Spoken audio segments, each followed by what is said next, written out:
Hi, everyone. So this is one of the final videos that we'll need to look at for this class.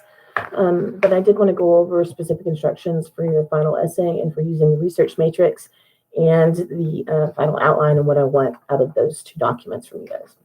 I've given them to you in the announcement that you'll find this video in Word form, not PDF. That means you don't have to print it out to fill it in. I'd prefer it if you type it up. That way it'll make copy pasting information much more easy for you if you need to copy paste into your actual essay when you're done. And it will also make it easier and more legible for me to read as we go through. So please type in this, which means use the Word doc because that's how you need to do it, okay? Now, let's start with the research matrix, okay? Remember, I want to reiterate for you guys that there's a specific approach to research papers that is different from a typical, say, argument paper, because we're doing a researched argument. Okay, first of all, a lot less of this is your opinion. It's meant to see if you can situate yourself into a conversation or a debate that's happening, gather that information, and then shape your opinion from what you see. Okay, that's not the same thing as opinion. You're gathering your opinion from what you see, evaluating information first, right? And that's really, really important, okay? In part because of research papers they're inherently longer. There's a lot more information that goes into it, and they're about credibility a lot more. So tone matters more, things of that nature, all right?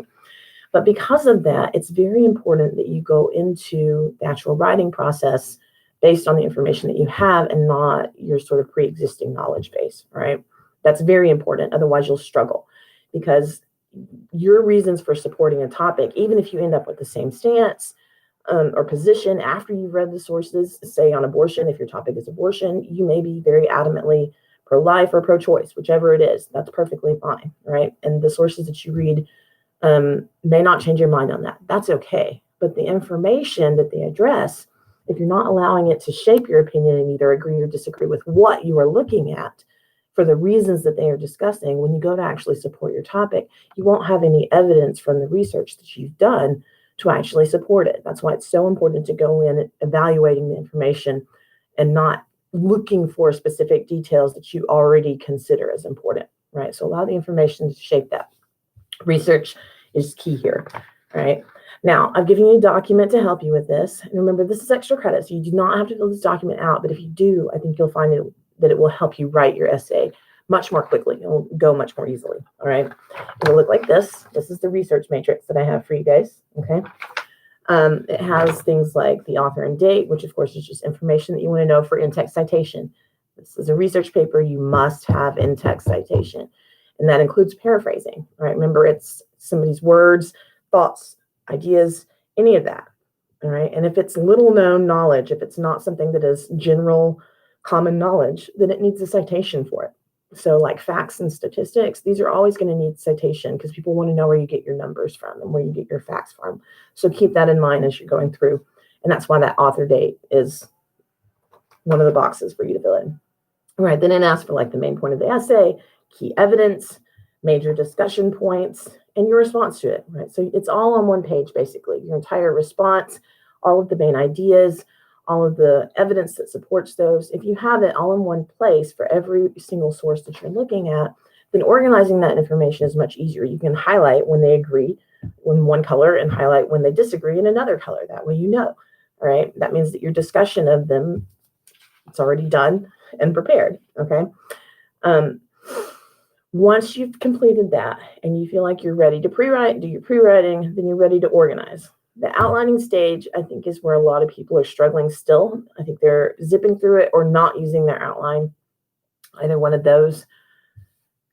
Guys, I cannot stress enough to you, writing in Western society is linear. We go down a straight line. And when you miss points on that line, your reader struggles. Because here's the thing.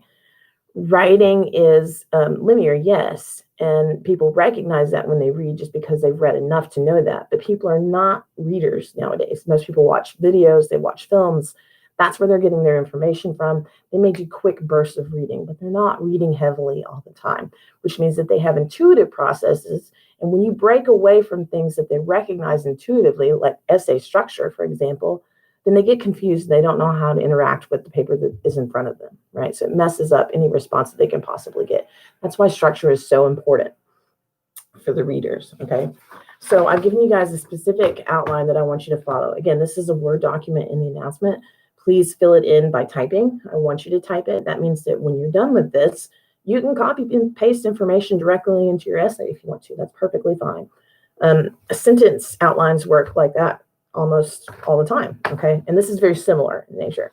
But this is what it looks like. The first page will look like this. This entire section is geared towards helping you write not a working thesis, but a complete thesis statement, okay? It gives you your topic.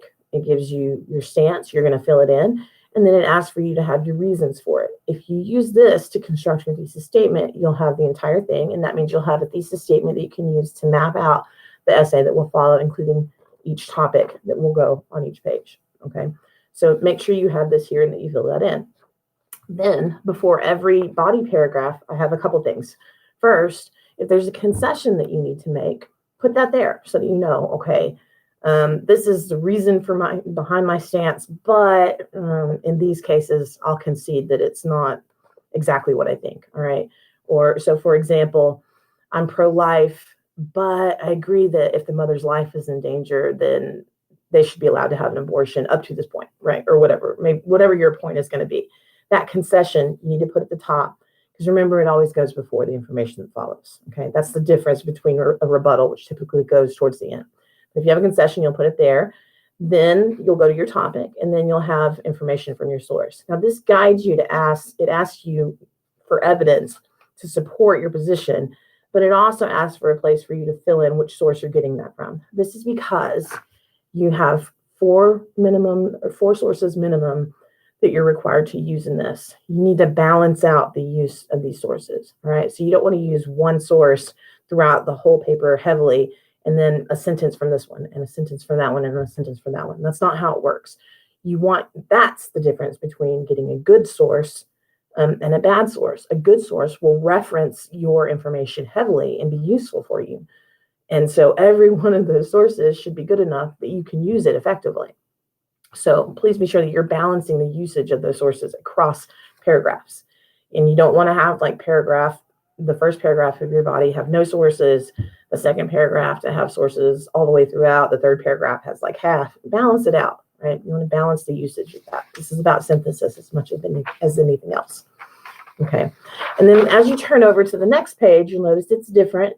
You still have the place for your concession at the top, but additionally, I ask you guys to write in your thesis for every one of those. You can just copy paste it if you're typing. That's the benefit of typing as opposed to writing. But I want you to have it on the page in front of you so that you can connect the alignment and test the alignment as you're writing. If you have your thesis in front of you and you have your topic right here, when you look at your topic, if it doesn't align with one of the reasons behind there, then you know it's not going to support your thesis, and that means you need to change it, okay?